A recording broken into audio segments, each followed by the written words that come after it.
traio. Epa, moi bons días. Que pasou, familia? Como estamos na casa? Eu collendo aí no meu bar, que teño unha cociña, macho, un pouquichiño de viño, porque aí última hora dixen, home, vamos a facer un risotto, hai que amalgamar un pouco ese arrociño cun chisco de viño, en que despois me berre Lidia ou calquer cousa. Mira unha cousa, importantísimo, risotto de pementos, vamos a facer así unha cousa chula, con peixe sapo en costra. Xa veredes que cousa rica e como fusionamos, e como fago os platos e por qué, xa veredes. Ingredientes para presentar todo, moi bons días e comezamos. Por aquí, un pouquichiño de caldo de peixe, vale? Podría ser de verduras tamén. Temos un arroz especial para risotiños, para arroces melosiños. Temos sementes, temos tamén por aquí un pouco de aceite de sésamo. Temos pemento, evidentemente, temos un pouco de alfábega, temos tamén allos, temos algo de perexil, temos unha cabaciña, temos o noso pan relado para facer esa costra con esa cebola, olivas, neste caso negras, o chisco de viño que xa sabemos e, por suposto, as nosas supremas de peixe sapo.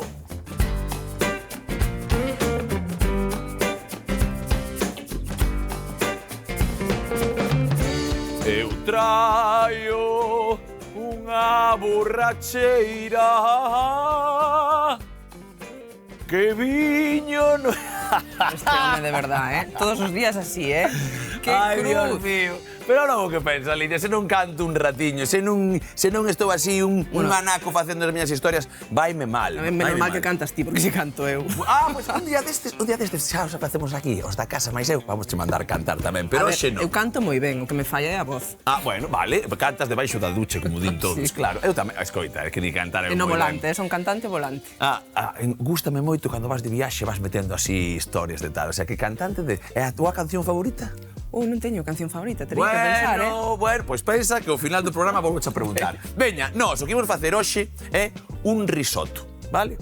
Un risotto de pementos que neste caso dixen eu, a ver, como fago para poder un chisco de aceite, para poder meter pois un pescadiño, un peixe para aquí, para esta tal, pois vou a meterlo en costra, por qué? Porque esa oliva negra vai darlle un toque moi guapo a ese pemento, a ese risotiño. É como a receta moi mediterránea, non? Os ingredientes. Exactamente, mediterránea, pero de Galicia, que esos pementos son da horta aquí da nosa colega do Sinta, o sea que nin se che ocorra meter no Mediterráneo, nacín no Mediterráneo. Xa estamos, Veña, un pouco de lume aquí, pásame a cebola, que vou empezar eu facendo no rustrido. O principal, vale, como a case sempre, facer con amor e con cariño todas as nosas verduras que ao final é a base deste prato, dese sabor, porque ao final risotto o pemento. Falábamos un pouco, moitas veces, dos pistos, vale? Este coitero teño que afilalo xa, non sei que lle pasou, dos pistos, das tal. Que lle pasa a un pisto? Bueno, pois que ten unhas verduras que se rustren con cariño e con tempo. Que lle pasa cando faz, outro día facíamos outra historia con verduriñas que era unha sanfaina catalana e tal, vale?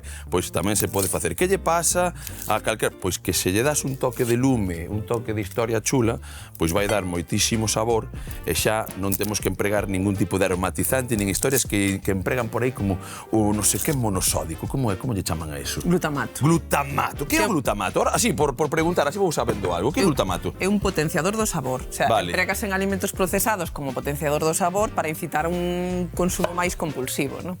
Para incitar un consumo máis compulsivo, o sea, como para que enganche. Claro, está estudado, non como... Mira, o efecto crocante dos alimentos, a porcentaxe de graxa que teñen que levar, de azúcar, de fariña refinada, non? Pois todo isto está estudado para incitar a un comportamento máis, un consumo máis compulsivo, non? Que comamos máis do que naturalmente comeríamos, non? Pois o glutamato monosódico é seguro, o sea, non é unha cousa que a xente pensa, non? Que me vai facer mal tomar glutamato, non? Non che vai facer mal en si mesmo, o que che vai facer que probablemente consumas máis cantidade dun alimento que xa ha de ser pouco interesante nutricionalmente. Vale. Mira que cousa, pois sí que é interesante, pero interesante tamén é o que estou a pensar. Te está a contar que engancha, non? Pois eu que o saiba, toda a comida que se fai no está bo engancha e non lle meto glutamato. Como se fai eso, entón? A ver, como lle chamas? Ai, quería estar eu. Bueno, ves, non o estou dicindo eu, está dicindo Lidia. Que pasa? Que pasa na casa? Estás dicindo, ves, xa non me estou metendo eu medallas que non son. Mirade, a nosa cebola, cortámola en anaquiños así como de Macedonia, mirepoix, como lle poden chamar por aí. Cachiños que sexan ben bonitos porque, como sempre digo, encántame encontrar un pouco esa verduriña, vale, dentro. Así que o que facemos é cortar eso e os pementos van ir igual. Mira unha pregunta. Contame, pregúntame, dime. Os risotos teñen que levar queixo, necesariamente? Non. No. O que pasa, a ver, bueno, vamos a ver, empezamos con o parmesano. Es igual que si dis a un, como se chama, a un valenciano que se ten que levar a paella. Claro, a paella ten que levar coello, vale? Pois sí, ten, para dentro. Que se me empeza a queimar isto. Vale, mirad o que fago eu. Tiña o aceite, perdón, Lidia, un pouquichiño alto demais. Apago un segundiño, vale? Para que non siga medrando, porque non quero que se me queime esa cebola. E de feito, vou botarlle un pouquichiño de sal para tal. Trucos do almendruco. Se teño que baixar a temperatura cun pouquichiño de auga ou un pouco de viño, traeme pa aquí o viño xa. Por si as moscas. Por si as moscas. Aí, que se quede aquí comigo. Veña, non vai haber problema, que parece que isto xa está decontado o posto. A ver, que estábamos a falar? Estamos a falar se o risoto ten que levar queixo. O risoto normalmente leva queixo, vale? Manteiga así con queixo, pero eu con un pouco de manteiga xa o teño tamén para meter. E despois é unha cousa que moita xente, volvemos co lume, moita xente me di: é que se non lle botas queixo non é un risoto. Eu se fago un risotiño para acompañar con un pouco de peixe, creo que neste caso un peixe sapo que ten un sabor increíble, que tal, e lle meto todo o salazón do queixo, que lle vai pasar? Que vai contrarrestar, que vai a... É como unhas forzas que non se unen, senón que se queren ir. Para, é como digo, que aquí Sara e David vas a puñer cos pelos de punta. A ti gusta o queixo, dalle... É máis caro o sabor do queixo. Dalle queixo, mete hasta arriba de queixo, non pasa nada, pero non tes nin idea de cociñar. É que Sara e David, teño aí unha cousa con eles. Eles saben perfectamente quen son. Vale, cólleme aquí os pementos. Aí o teño. Vale, pemento. Unha das cousas ou relacións das peperonatas, que é unha cousa que che quería comentar, e na casa tamén, sabes o que é? É que o doble, como se cando faz un curry, eu teño varias normas na miña cabeza, vale? E cando fago un curry sempre peto o doble de tomate que de cebola. Vale? E cando fago unha peperonata, cando fago un rollo destes, que é como case facer unha escalivada, pero na tixola, o que fago é o doble de pemento que de cebola. Neste caso, unha cebola, 2 pementos. Hombre, si é peperonata, peperonata... Peperonata. Pero sabes italiano, Lidia. Non teño nin idea. Para. Non teño nin idea. Teño un colega que cando quere falar italiano fai quanto cuesta pesto cuesta quanto testo. E fai un rollo así, xa está. Eu sei que autobús é fermata ou algo así, de cando fun a Italia, e que dime con eso xa vale, non sei bueno, pois eu sei como irmá que fratela, Sorella e fratello irmão que lontano e lonxe. Pois mira, xa sabes algo, veña. Acórdome deso, de lontano, non sei máis. Entre os dous ainda falamos un pouco italiano. Bueno, vamos a facer así, que o que me dale, a min gústame de todos os idiomas, pero non sei falar o meu para empezar a falar italiano. Bueno, entón, o que estamos a falar, non creo que sexa preciso, vale, o tema de arroz ou risotto meterlle sí ou sí, pois o que che digo, o queixo. Pero por qué? Moitas veces o que estamos a falar realmente é de textura, non? De como estamos a facer e tal. Ten case, para min, como cociñeiro, case máis importancia o tipo de arroz que empregues e que quede cremoso, esa textura final que pódese acadar perfectamente, vale, sen queixo.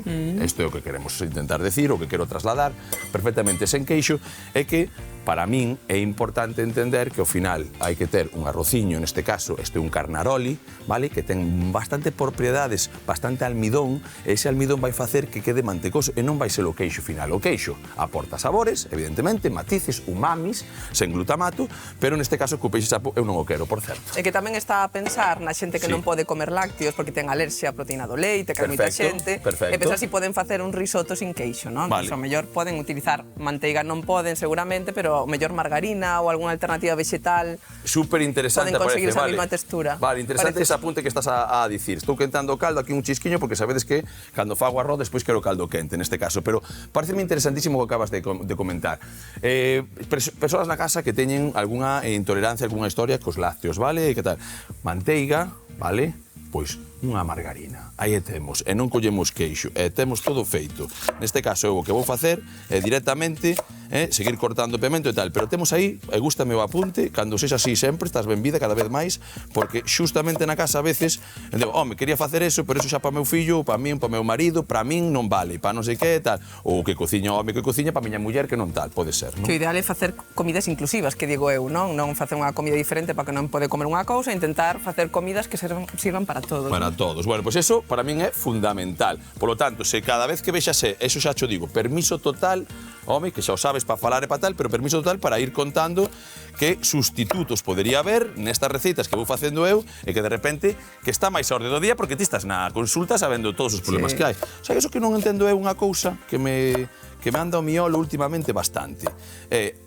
Anteriormente non se sabía o que pasaba a xente ou é que agora hai máis enfermidades? É que non entendo iso. Esa pregunta do millón. Eu creo que é unha suma de moitos factores, non? Evidentemente agora se diagnostican máis, se sabe máis e ainda faltan moitas cousas por saber, non? Que moita xente se desespera dicendo que non me acertaron co que tiña, que non tal.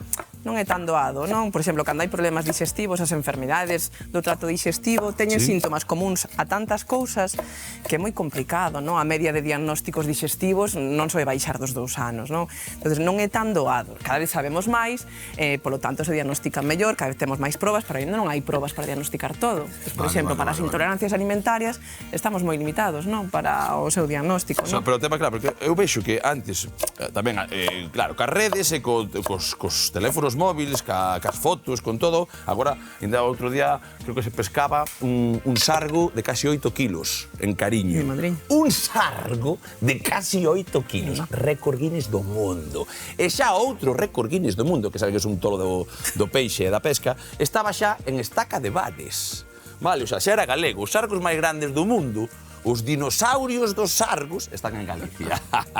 Entón, pasa que cos móviles agora, antes non había peixes grandes, sí, non había móviles para sacar fotos. Por lo tanto, sabía o veciño o que pasaba, pero non sabía de todo. E agora, en 5 minutos, acordaste daquel anuncio que había na televisión que pasaba cando empezaron a sacar fotos os móviles, que pasaba unha foto dunha parella que se besaba e iba sacando como o teléfono estropeado, iba e chegaba a Indonesia e esa parella sabe Dios de onde era. Bueno, historias miñas que se me veñen á cabeza. Foi a verdade que non me acordo. Vale, é un anuncio que había das novas tecnoloxías. Vale, aquí o que temos rapidamente para facer un resumo e esperar a que se nos vaya facendo as cousas ben bonitas é o seguinte, vale? Aquí o que dicíamos antes, cariño, moito cariño, moita tranquilidade. Pensaba que cariño. Vale, tamén cariño, como que non? Vale, o que temos que facer é ese rustrido tranquilamente con ese aceitiño, botarlle un chisquiño, por favor, de sal. Se queremos aquí botarlle, eu que sei, allo podemos, vale? Pero allo, como vou meter despois na tona, vale, dese peixe sapo, non é preciso. Aquí que siga quecendo esta historia. E o que vou facer é rapidamente meter lume, por exemplo, a esa historia e seguir na batería de historias metendo isto. Por qué? Porque vou a comezar a meterlle tamén un toqueciño a isto, porque isto en 20 minutos máis ou menos vai a estar. Entonces, como non o vou meter o primeiro, isto quero explicalo ben, e quero que saibades o porqué. Así que escoita ben, Lidia, esta historia. Eu teño aquí unha peperonata, un rustrido de pemento, vale? E aquí vou meter, que xa tengo lume, sí, vou meter un chisquiño de arroz. Podería facer o arroz xa despois de feito isto, sí, pero como quero controlar esa cocción dese risotto, o que vou facer é darlle primeiros 10 minutos de cocción e nos últimos metereille ese pemento xa feito aí. Por que? Vai quedar máis dentiño, vai quedar tal, e vou controlar sempre as dúas coccións, vale? Isto para que na casa a xente saiba. É unha pregunta, o lume dos pementos ten que ser como medio? Mínimo. Mínimo. Ahora mínimo, sí, ao primeiro metimos un tal, pero ahora vai ser mínimo, que se vayan como para que vai soltando todos os azúcares. Non ten que quedar crocante. Non, para nada, xa verdes como despois van... A máis, o meterlle esa sal, que moitas veces falamos de que chimpa auga para fora, o que vai facer é como unha especie de zume, unha especie de caldo, e vai seguir facendo aí. Aquí, o que facemos nós directamente, vale? Vale, cólleme, por exemplo, aquela cabaciña tamén, que quero tela por aquí, que non me quero olvidar, porque esta tamén vamos a empregala a meter aquí co arrociño, pero non a meto nesa peperonata porque quero que quede un poquinho máis crocante, van a ser cuadradiños pequenos, tamén xogaremos. Moitas veces, comezaba falando ao principio do programa, que moitas veces o que facemos é os cociñeros intentar mirar como queremos o prato, non? Eu neste caso creo que o máis interesante é que este arrociño quede meloso, pero que isto teña presencia, que non se dilúa, que sigas entendendo, que siga vendo esa peperonata, porque se fixo. E a min este toque máis duriño da cabaciña despois nesa mezcla interésame na boca, por eso estou a facer así, pero podemos xuntar todos os sabores na mesma tixola e non pasaría absolutamente nada. O tempo de cocción da cabaciña non é menor co do pemento. Ben, eso é o que queríamos a falar, perfectamente, vale. Aquí, aceite, vale? Nun risotiño é interesante sempre meterlle unha primeira batida para nacarar o que se chama ese arrociño, para unha primeira película que se vai facendo. É unha cousa moi interesante, vale, porque aquí teño xa o caldo a piques de ferver, por eso xa estou facendo esta historia, unha cousa moi interesante que según isto empece a aquecer, un chisco, metemos agora lume sen problema ningún, que vai acollendo ese colorciño nacarado e sobre todo, mira, o nariz, que vale para algo.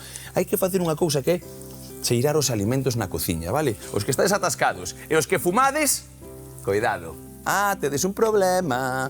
Sí, aquí me tal. Por qué? Porque non tedes un cheiro de verdad. Pero eu que teño este nariz, este pabellón auditivo, do olfato, cando empeza isto a ulir como a un cereal tostadiño, como un pouco a eses froitos secos e tal, o que fago é chorrear co viño. E demais do viño, imos chorrear tamén con un poquichiño de caldo, para ir risoteando, vale? E para que vaya xa facendo das súas. Porque así, isto, subimos un poquichiño máis de lume, aí, e que se siga a facer, xa veredes.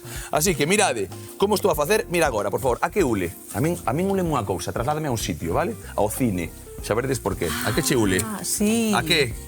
Aos flocos de millo. Aos flocos de millo, papá. Biches, aí está, esa historia, cando empezo a lir así, viño pa diante, o viño de miudiño, veña.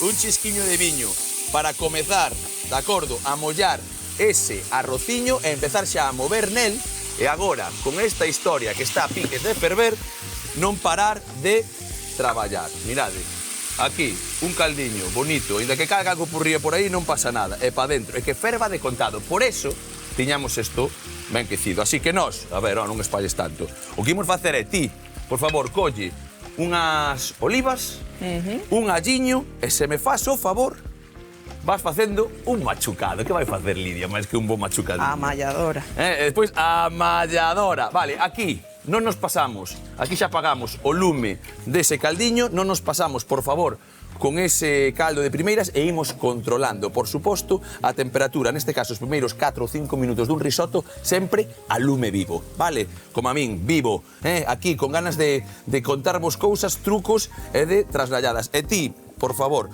vamos facendo vamos facer aquí unha historia, así vas axudando, que para iso tamén Mira, estás. a cantidade de agua tampouco importa moito, non medila no risotto, ou si? Eu son de unha cousa que sempre comento, por favor, que é algo para min super importante, vale? Eu teño unha cociña de lume na casa. Con unha cociña de lume na casa, teño unha boa potencia. E se teño unha ola, neste caso de 30 centímetros, vai evaporar dunha forma. Pero se o faz nunha ola de 25, evapora de outra forma. E a auga non é a mesma. Se eu che digo un vaso e medio, despois non che sae a culpa de que? De Iván. A controlar, a ter un pouco de cousa da cociña. Nós aquí empezamos amalgamando esta historia, seguimos machucando un poquichiño eso e vimos de contado. Nun chisquilichasqui, con esa peperonata, con ese pemento mellor e con este xa a piques de acabar para acabar selando ese peixe sapo cunha costriña no forno e a lamber. Vamos! Veña, vamos, como digo sempre, que estou sempre mandando, tira. Hai que poñer o grill con turbo, que eu teño aquí grill con turbo, xa veredes por qué. Para facer unha costriña, aí, 200 grados, 210, máis ou menos. A que non sabedes unha cousa? Teño aí a Lidia machucando, macho, que está sacando un brazo, un trapecio. Estáse poñendo forte ata nas orellas. Xa estaba, Ata nas orellas está facendo forte. E, por certo, que quería preguntar unha cousa que é, para min, bastante interesante. Falando desta historia, das nosas olivas. Que son as olivas? Malas, boas, increíbles, regulares, engordan? Que pasan? Pois mira que é unha pregunta moi habitual que me atopo en un consulta. Moita xente ten demonizadas as olivas, pensando en algo que non se debe comer. Eu penso que queda un pouco isto das dietas dos anos 90. Nesa época as graxas eran malas, non? Falábase mal das graxas. Foi a era do 0%, do light, non? Sí, as cousas rosas, dos paquetiños, tal. Xa, non me fales deso. Ese é outro tema, o tema da cor rosa. Bueno, antes pensábamos que as graxas eran malas, non? Entonces intentábamos levar unha alimentación baixa en graxa. Hoxe en día, xa co avance da ciencia da nutrición, sabemos que hai diferentes calidades de graxas. Hai graxas cardiosaudables que nos axuda a previr o risco cardiovascular, que nos protexe, e hai outras que teñen o efecto contrario. Por iso que non temos que escapar das graxas, sino elixir as boas. E de onde se extrae o aceite de oliva, Iván? Home, dunha oliva. Das olivas. E que, ademais, se o aceite de oliva é bo, por que vai a ser mala a oliva? Explícame. E, ademais, pasa unha cosa, non é moi enerxética. Pensa que o aceite de oliva, o 99% é graxa. Vale. Pero a oliva é unha froita, ten un porcentaxe de auga do 50%, 70%. Non é todo graxa, ten fibra, ten outras cousas, polo tanto...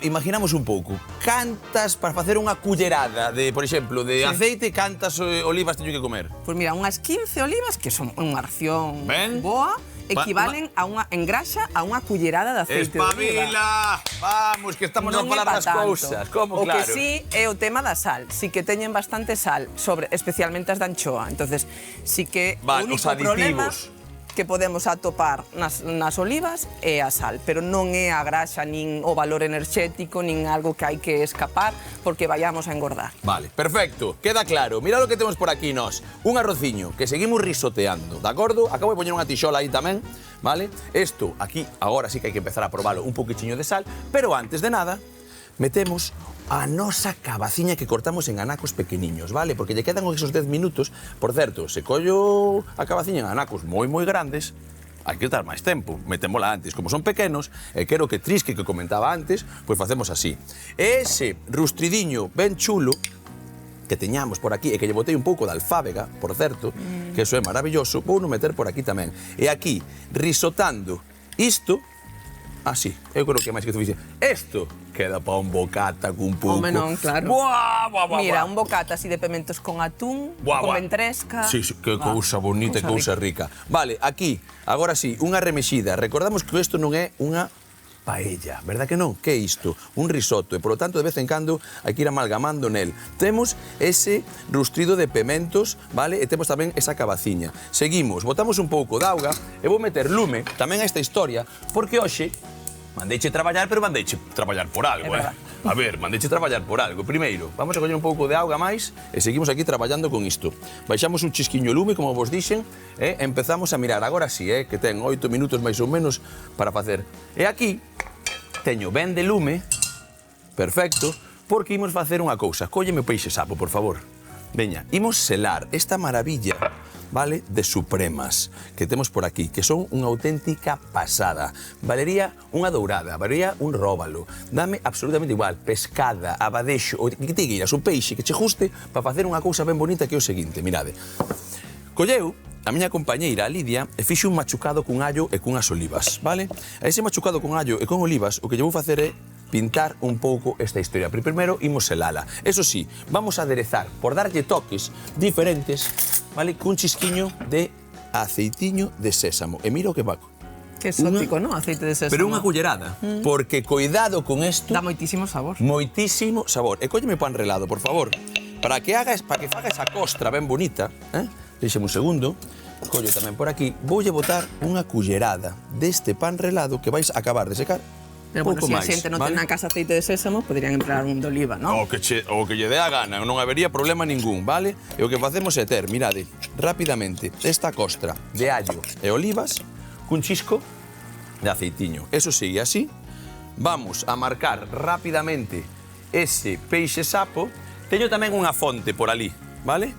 Teño unha fontiña, unha fonte, xa verás, aí, con un pouco de papel xa todo, ti tranquila que teño todo tal, pongo por aí, exactamente. Vale, quitamos isto que xa non preciso, e facemos o seguinte, collemos o peixe sapo, chisco de sal, e non nos pasamos, porque aquí xa puxemos algo de sal. Oliva moi salgada. Exactamente, e empezamos desta maneira.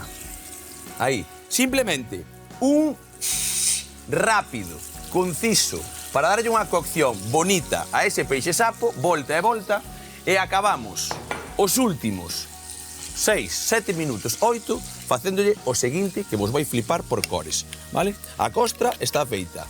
Vou empalmar toda esa costra encima cun pouco de sementes, de acordo? E nada máis. Xa veredes que cousa máis chula.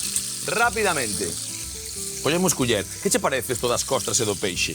Vale, aquí máis auga. Pues teño moita curiosidade, por ver como botas todos Vas a flipar as por sementes. cores. Mirade como isto sigue tranquilamente aí a facerse ben saniño, ben historias. As sementes. Mira, aí. No, teño curiosidade por ver como integras o peixe aquí no risotto. Sí? Xa verás. Porque isto simplemente é hoxe a cama. Vale, podería facer unhos liscos con ese peixe sapo e metelo tamén no risotto. Pero isto directamente hoxe unha camiña para botar isto en riba e que ese protagonista, vale, desa costra e tal, xa verás, mira. Por aquí, simplemente quero darlle unha primeira selada.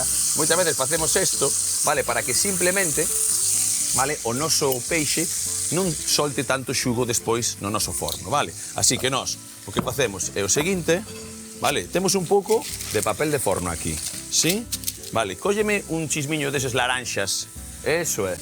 Aquí, podemos selar un pouco máis, poderíamos, pero tal, ahora afasta un segundiño que non quero que te manches con estes aceitiños. Vale, nós collemos ese peixe sapo, que cousa, macho, que auténtica maravilla, mirade por aquí, con esa peliña que ten, vale? E o que fago é o seguinte, quítame eso daí, un chisquiño de aceite que non lle ven nada mal para facer esta historia, poñemos por aquí, non nos olvidamos disto, e mira agora, isto vai así, vale, simplemente vai por riba, por eso falamos de costra. Claro, está pensando, vale? Como vai a pegar a costra, vai por riba, bueno, claro. Pues isto é tan fácil como empezar, e máis non me quero pasar, estamos falando dun sabor moi intenso, ese antes, falábamos tamén de que o queixo me iba a quitar sabor a ese tal, non me vou a poñer agora a meter aquí 300 kilos de papuxada, non? Pois aquí, cas propias maus que eu fago sempre este traballo, que unha cousa que me gusta moito nos cociñeiros, que traballen un pouco así, sempre cas maus limpas, e agora o que fago, é coller e meter esas sementes por aí. Mira que cousa que van a toque crocante. Ese toque crocante, de acordo? Esa historieta ben bonita. Crocante e nutritivo, además. Aí te quería escoitar eu, que ese tal. E collo un chisquiño máis de sal, por suposto, de pementa, que me gusta meterlle aí. Acordade que senón, como decía Lidia, se non temos ese aceite de sésamo, non pasa absolutamente nada. Eu collo, vou para aí, un segundiño para que se torre e se acaba de facer durante 6, 7, 8 minutos. Depende sempre, por favor, do grosor do noso peixe sapo. E o que fago, que teño acabando aquí, é meter a última machucadiña, de acordo, de caldiño, e coñeme a manteiga. Vamos, coñeme esa manteiga. Este home non lle bota manteiga. Xa verás como que non lle boto manteiga. Venga, aí, manteiga para dentro. Toda. E así, directamente, Toda. apagando no lume, mirade o truco agora, que ten calor, acordades, estas olas aguantan moito ese calor, e o único que fago é empezar a mantecar. Isto, co seu repouso, nunca me gustaron os mazacotes, quero que quede soltiño. Polo tanto, agora, isto ainda coce 2-3 minutos máis que sigue a ferver, dados conta, aquelo repousa tamén, e nun intre, nun chisclichasqui, empratamos unha camiña de risotto ao pemento con aquel peixe sapo en costra. Vamos! Hoxe cociñamos risotto de pementos con peixe sapo e codia de olivas. Comezamos picando a cebola e os pementos para rustrir cun chisco de aceite e sal, e no medio da preparación engadir unhas folliñas de alfábega. Por outra banda, quentamos o caldo e nunha tarteira nacaramos o arroz para mollar co viño e ir incorporando o caldo quente aos poucos remexendo de cando en vez. Mentres, coa axuda dun morteiro, facemos un mallado de olivas, cun dente de allo, aceite de sésamo, pan relado, un mix de sementes e un chisco de aceite, para cubrir o peixe sapo que previamente douramos e salpementamos nunha tixola para rematar gratinando no forno uns 10 minutos. Ao mesmo tempo que engadimos a cabaciña e rustrido xa feito o arroz, remexendo ata conseguir un risotto que acabaremos mesturando cunha noz de manteiga. Empratamos cunha cama de risotto coroada co peixe sapo e a papar!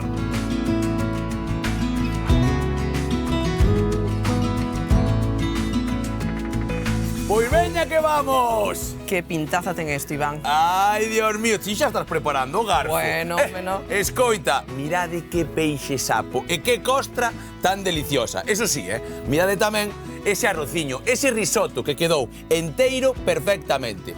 Cebola, moito pemento e moito amor con algo de alfábega e moitísima ilusión para que agora a nosa compañeira diga se está ben ou non. Que? Está increíble. Risotto con peixe sapo do Estáchevo. Aburiño!